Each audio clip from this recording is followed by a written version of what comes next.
Tere tulemast kuulama 7. osa pilvejuttude podcasti ja tänaseks meie teemaks on konverentsid. Täna oleme siin jälle mina, Märt, Henri ja Alan ja me tahaks rääkida sellest, et millised on meie kogemused konverentsidel käimisel, mille järgi neid valida, mis on olnud huvitav, mis töötab, mis mitte ja vaadata nii külalise poole pealt kui ka siis nagu sponsori poole pealt või oma boksi ja oma toodetega väljas olemise poole pealt. Ja miks me selle teema valisime oli see, et Henri käis just värskelt konverentsil, millel on pikk nimi. See on siis Cloud Technology Town Hall Tallinn, mis toimus siis 30. kuni 31. jaanuar Tallinnas. Ja alustakski sellest, Henri, et kuidas siis see Town Hall oli? Aitäh! Väga tore oli. 2 päeva tehnoloogilisi uudiseid, tehnoloogiat ja inimestega ka sotsialiseerumist. Et esimene päev minu jaoks oli rohkem turvalisuse teema, kuulasin rohkem turvateemasid, erinevaid tehnoloogiaid. See konverents oli suunatud peamiselt, nagu ma ütlesin, turvalisus, cloud ja kergelt programmeerimise tööriistad või platvormid, et see oli suunatud nendele arendajatele. Koha peal inimesi oli 300 kanti ja mis tegelikult on vist natuke vähe, ma julgeks väita, et tegelikult sellistel üritustel eeldaks 300, 400, 400, 500, 600 inimest, aga vist selle miinus võis olla see, et samal ajal toimus ka Tartus Startup Day. Et sealgi oleme osa võtnud, ka väga tore üritus.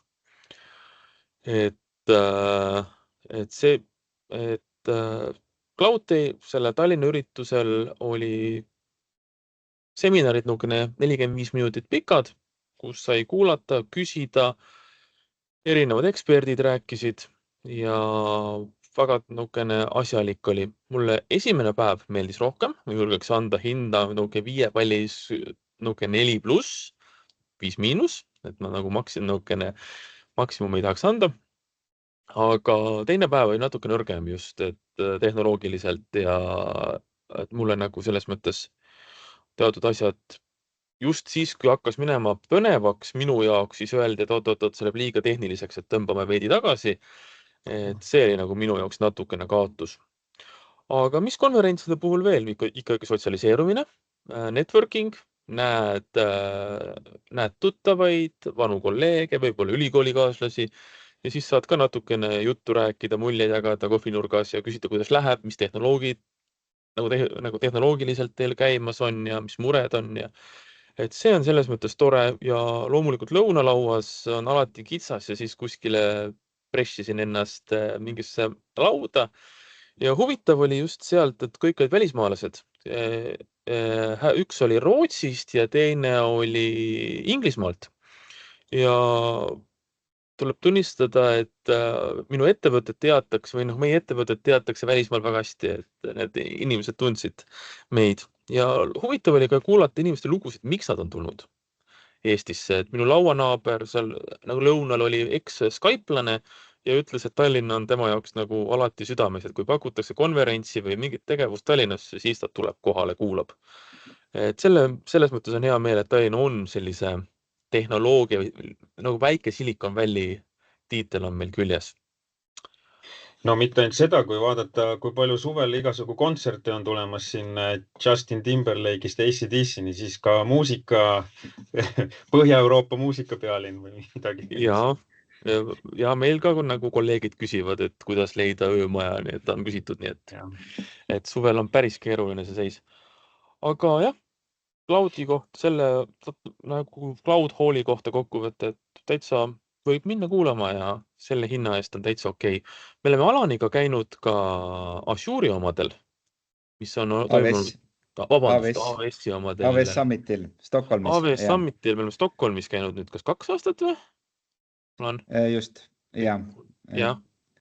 Et oleme seal käinud, nii-öelda esimene aasta oli nagu võib-olla isegi huvitavam, aga seal muidugi nendelt suurtel sellistel konverentsidel tuleb väga palju ka turundust sisse, eks ju, et lisaks noh, meie Henriga pigem otsime võib-olla sellist praktilist poolt, töötube, aga jällegi seal, noh, kui hakkadki nii-öelda ennast kirja panema konverentsile, siis tuleks ka vaadata agendat, et mis seal täpselt toimub, et kas on lihtsalt toote tutvustus või sa saad omandada ka praktilisi nii-öelda teadmisi, eks ju.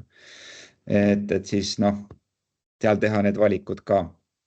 Kui on näiteks tasuta event sul siin lähedal, noh, mine käi läbi, aga kui ongi juba noh, nii-öelda reisimine on kaasatud, et siis tasuks eelnevalt kindlasti noh, jälgida, vaadata, et mis see agenda toob. Ja noh, kindlasti teine asi on ka see, et kogu ka noh, tee pärast kokkuvõtte, eks ju, et või noh, kirjuta neid märkmeid üles ka, et ja siis sa saad hiljem juba nii-öelda ettevõtte siseselt neid jagada teistele ja teha kokkuvõtteid. Ma natuke läksin teemast kõrvale, aga jah, AWS-i summitil oleme käinud. Jah, ja tegelikult see tasuta üritus, nagu sa ütlesid, see on nagu turundus. Et natukene see on mind teinud ettevaatlikuks just selles koha pealt, et kui ka väike pileti hind on, siis see nagu kontsentreerib ka selle külalise ära. Et sul ei tule nagu täiesti ükskõik inimene seda kohale lihtsalt sinna rahva sekka möllama.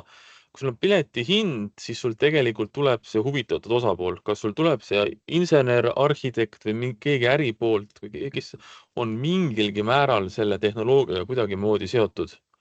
Et nii ta on.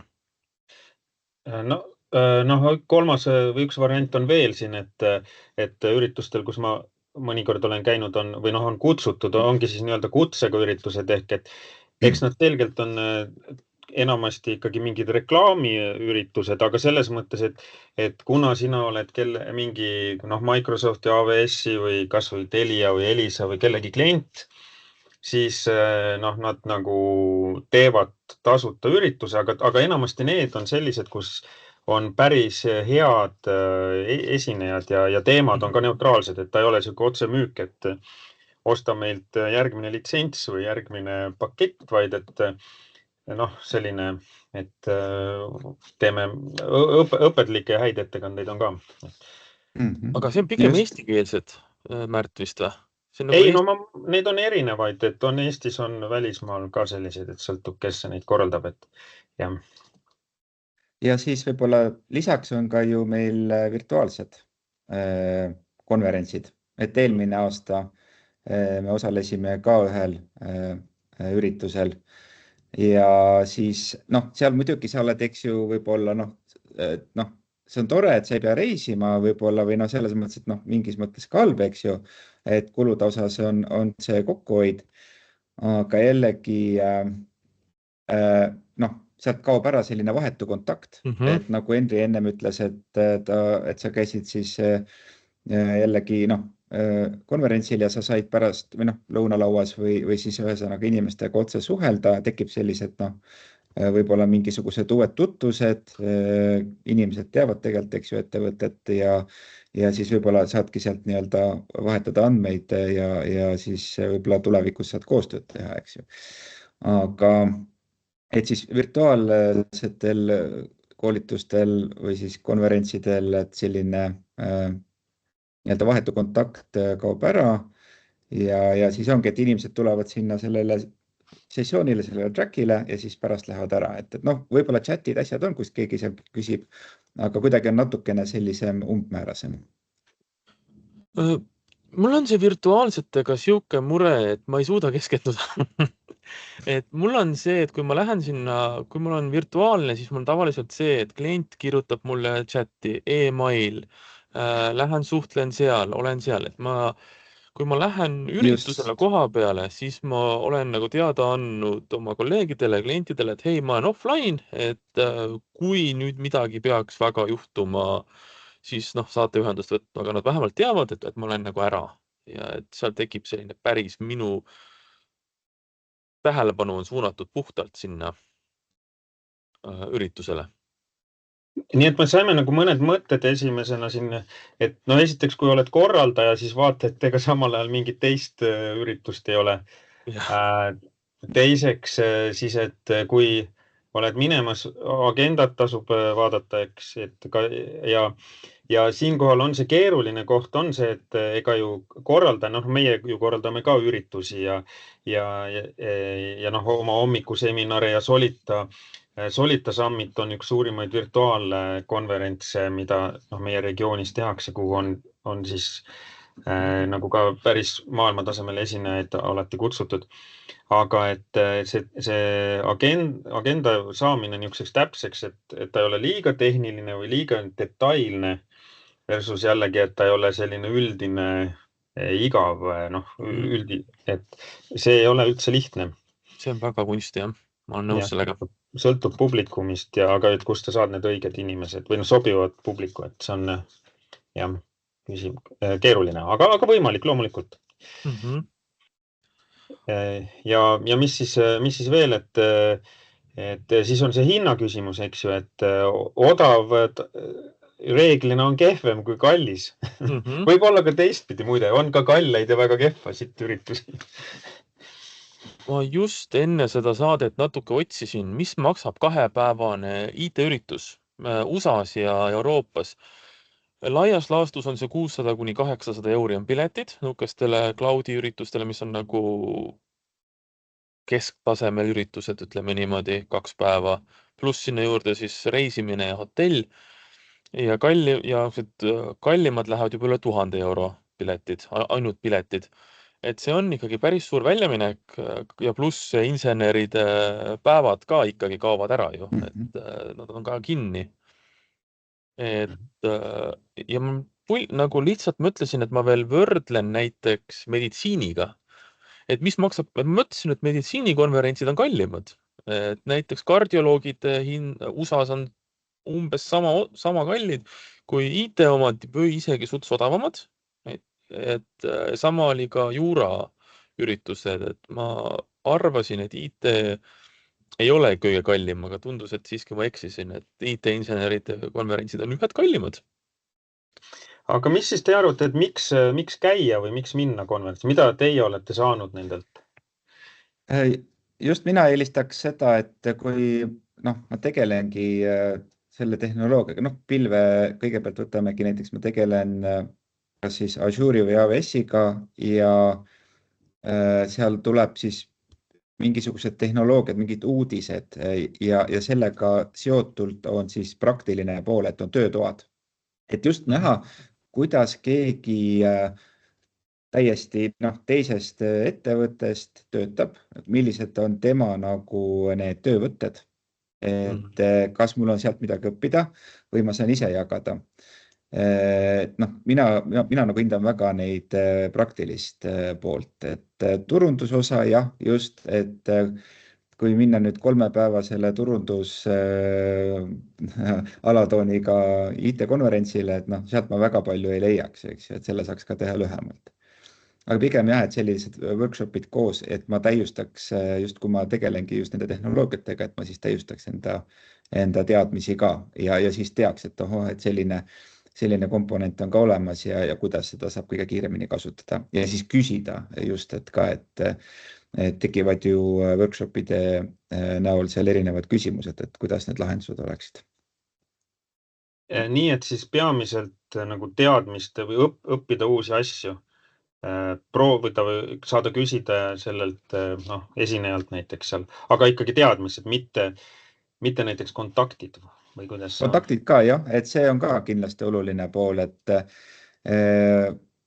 jällegi, kui me siin AWS Summitil käisime, siis me ka käisime seal erinevate nende nii-öelda stendide juures ja siis vahetasime kontakte, sest et nii või naa, et kui ongi mingi komponendi pakkuja, siis tehnoloogia pakkuja, et siis saakski nagu võib-olla juba nii-öelda soojama sellise suhte, et siis on lihtsam juba seal täiendavalt küsida erinevaid küsimusi või siis ka teha äkki mingisugust koostööd, just, et see on ka variant.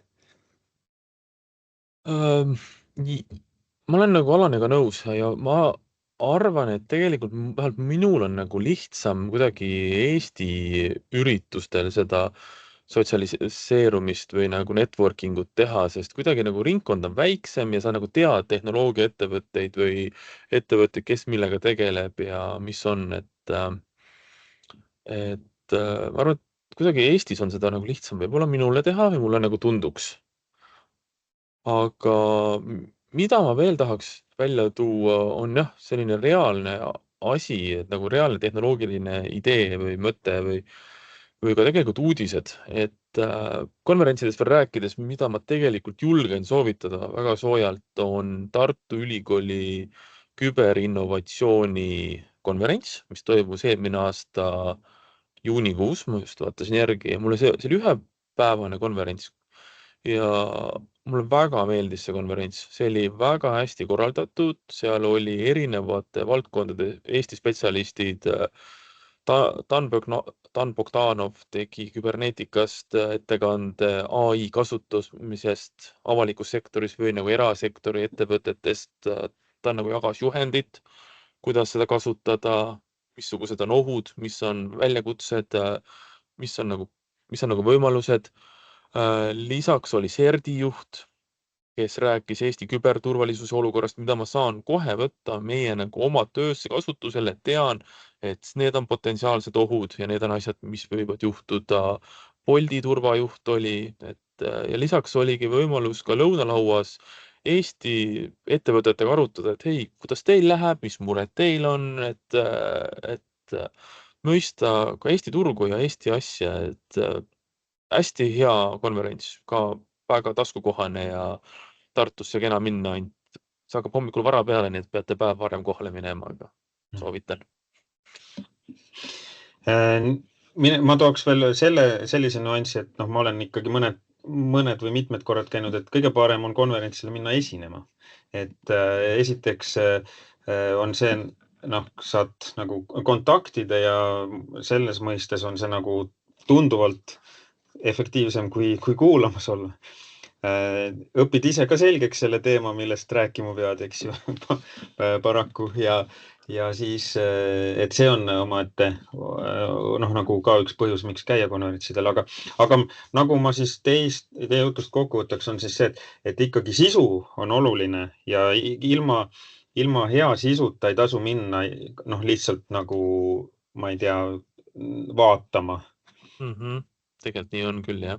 Ja hea, kui sa tead veel inimesi, kes esinevad, et Eestis on nagu võib lihtsalt teada, et see on hea arhitekt, see on väga hea insener ja võib-olla sa teda varem kuskil kuulanud, siis sa tead, et ta teab, mis ta räägib ja ta oskab esineda, et see on kindlasti motivaator, et heade esinejate kutsumine.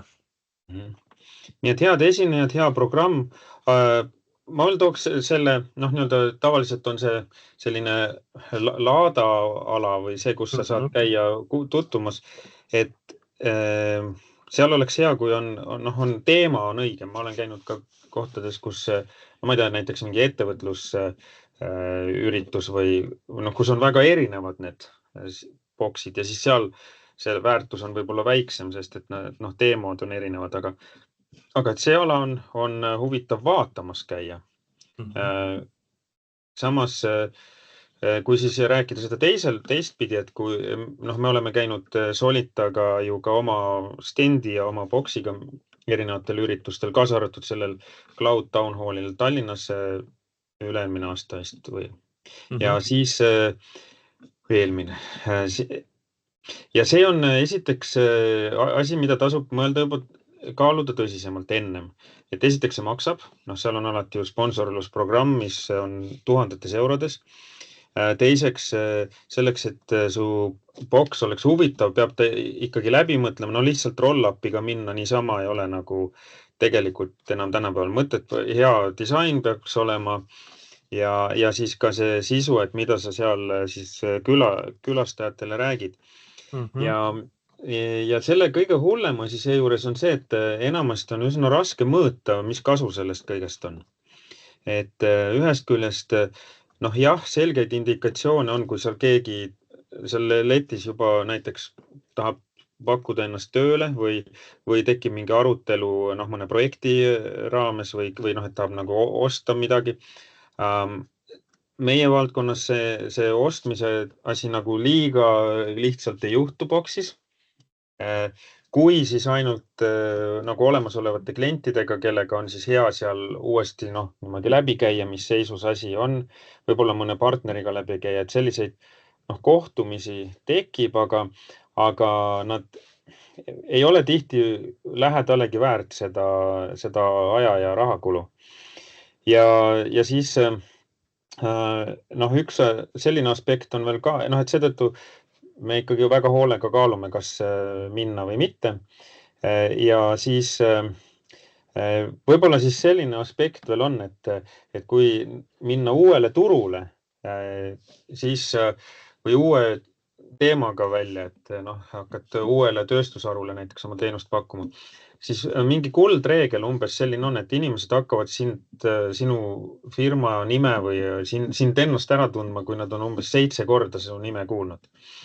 Et siis seal oma standiga väljas olemine on siis 1 kord 7. Aga meil tõesti on olnud juhtumeid, kus inimene erineval üritusel tuleb 3. kord meie Boxi ja siis räägid jälle nullist ära, et kes me oleme ja siis ta ütleb, ma vist olen kuulnud teid, jah. Ehk et selles suhtes see on asi, mida tõsiselt ennem mõelda ja kaaluda, arvutada, et kas tasub minna või mitte. Aga ta on ka kindlasti üks viis turundust teha ja ta on selles suhtes omal kohal. Ja siis on küsimus, et kas sa tahad teha lihtsalt oma brändi tuntust, milleks see tõenäoliselt on sobivam, kui et kohe loota sealt suurt müüki saada sellest ühest standist ja väljas olemisest. Ja ma olen ka olnud mõned korrad selles Boxis. Ma vist olin selle Cloudtail on olnud ja ma olen olnud selle Tallinn Town Hall Cloudtail ja olen olnud ka Tartu Startup Tail. Ja tegelikult oli nagu väga erinev publikum ja täiesti hoopis teistsugused vestlused, hoopis teistsugused küsimused, hoopis teistsugused ideed, et võib-olla väga-väga erinev see seltskond. Jah, et seda tasub ka väga hoolikalt planeerida, et selles suhtes ma tahaks siinkohal tunnustada Startup Taid, et nendel on tehtud niimoodi, et esinemised ei ole samal ajal, vaid et nad on ebasüngis, mis tähendab, et kogu aeg inimesi tuleb ja läheb. Et tavaline konverents on see, et kui esinemised on kõik samal ajal, siis kõik on korraga kas kuulamas ja siis ei ole kedagi su Boxis või siis kõik tulevad välja ja siis on kõik korraga kohvijärjekorras või lõunajärjekorras ja söövad. Ja siis ka keegi trügib su Boxi juures, aga nad ei tule rääkima, sest et nad söövad parasjagu või proovivad omale mingit magustoitu kuskilt hankida, eks. Et see on ka üks aspekt, mida nagu konverentsile minnes või siis seal ka Boxiga osaledes tasub kaaluda või ka korraldajatel, et kuna need sponsorid tegelikult maksavad nagu võrdlemisi suure osa sellest kinni, et siis teha seda nii, et nad saaks kellegiga rääkida. Et jah, selline nagu mõte siia juurde. Et korraks seda rahateemat veel mõelda, et seal Tartus olid ju veel osadel isegi oma nagu baristad võetud nagu buufidesse. Et see on ikkagi päris kulukas, et jääda pildile ja nagu meelde jääda, aga samas nad said inimesed kohvi jooma ja siis ka juttu rääkima. Et selles mõttes on see väga kallis ja seal nagu nähakse vaeva, et pildile saada tõesti. Aga ma küsiks võib-olla viimase teemana siin juures, et kuidas teil on arvamus sellest, et konverentsidel on neid erinevaid äppe või erinevaid sellise virtuaalselt võimalik seal kohtumisi broneerida ja kasutada sellist võrgustumise või siis ka, ma ei tea, küsimuste esitamisega. Kuidas te selles poolelt teie kogemus on, et kas te olete neid kasutanud või seda kaudu kellegiga kohtuma läinud? Prella näiteks on üks selline või? Ei ole kasutanud seda varasemalt. aga kas kasutaksite, et konverentsi alguses öeldakse, et meil on selline äpp, sealt saad vaadata, kes siin teised inimesed on, nendega leppida kokku one-to-one ja siis... Ei, kindlasti, et idee on hea, et võibollagi, kui tehagi ka selliseid nii-öelda, kui hästi palju erinevaid inimesi on seal, et kui kedagi nii-öelda töötoad pannagi erinevatest inimestest kokku, et mis sealt siis, mis see lõppresalt on, et kuidas siis erinevad nagu siis, erinevad kogemused, erinevad töövõtted, et kuidas need siis ühilduvad ja selline nii-öelda eksprompt asi oleks kindlasti huvitav. Kujutan ette. Mina ise olen neid kasutanud, aga mul nagu nii ja naa väga ei ole selles suhtes meeldinud see, et ega reeglina, kes sinuga kontakteeruda tahavad, on need, kes sulle müüa tahavad. Ja siis pannakse see vaheaeg täis neid müügikoosolekuid põhimõtteliselt. Ja on üks aspekt, et eks see käib selle asja juurde.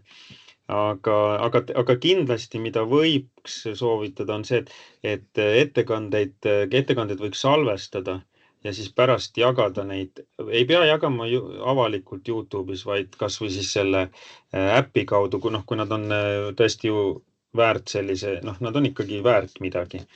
Et ei anna nagu kõikidele tasuta neid kätte saada, vaid siis külalistele. Et see on kindlasti lisaväärtus, jah. Aga selleks võiks korralikult filmida ja korralikud mikrofonid ja tehnika olla, filmimise osas ka lõigata, mitme kaameraga võib-olla teha. See teeb jälle kallimaks, sõltub, kui seal on teed, aga samas jällegi, kui on täna, me ütled, ülikoolisaalid, tegelikult on ju kõik või väga paljud on juba varustatud tehnikaga, nii et kui ülikoolid teevad sellised üritusi, siis neil on vist isegi odavam. Ja nad juba saavad selle loengumaterjali või nagu loengustiilis tal nagu võtta ülesse. Jah, või selline Teamsi salvestus vähemalt. Ja. Nii, aga siis lõpetaksime selleks korraks ära, aeg hakkab otsa saama, et me ühest vastust ei andnud, eks ju, et kas konverentsile minna või mitte, vaid tasub kindlasti käia. Füüsilisel on eelised virtuaalsel on mõned eelised füüsilise ees. Tasub käia ka oma standiga, sponsor olla, see lihtsalt läbi mõelda, et kuidas seda teha kõige paremini. Ja ma ütleks veel lõpuks võib-olla sellise mõtte, et üleüldiselt konverentsid on ju üks viis õppimiseks ja õppimine on see, mis viib meid sellest töökarjääris sellest kohast, kus keegi peab ütlema, et vajuta seda nuppu selle kohani, et tahaks seda, võiksime sellise nupu siia teha, kuni selle kohani, et mul on mingi probleem, mis vajaks lahendamist ja siis, kui sul on piisavalt palju taustateadmist, siis sa oskad ise ära mõistatada, et selle probleemi lahenduseks tuleb teha nupp, millele tuleb siis kellelgi vajutada. Jah, tegelikult see sama mõte oli ka mul eelnevalt, et ma tahaks lõppu öelda, et need konverentside töötoad toovad kokku erinevad ettevõtted, erinevad kultuurid. Kui me täna töötame oma kolleegidega koos, siis meil on tegelikult tekkinud mingid mustrid, kuidas muresid lahendada, kuidas teha asju. Võib-olla sealt seltskonnast tuleb hoopis uus lähenemismõte või uus idee, kuidas asju arendada ja teha paremini. Et seetõttu ma soovitan ka, et hoida silmad lahti, kõrvad lahti, et kuidas teistes ettevõtetes asju tehakse ja võib-olla sealt tuleb innovatsiooni ka sinu ettevõttesse. Aga siis suured tänud ja sellega me täna lõpetame varsti uuesti. Ilusat päeva, õhtut, nädalavahetust või millal iganes te seda podcasti kuulati. Teeme nii, pange like, teeme nii, tšau!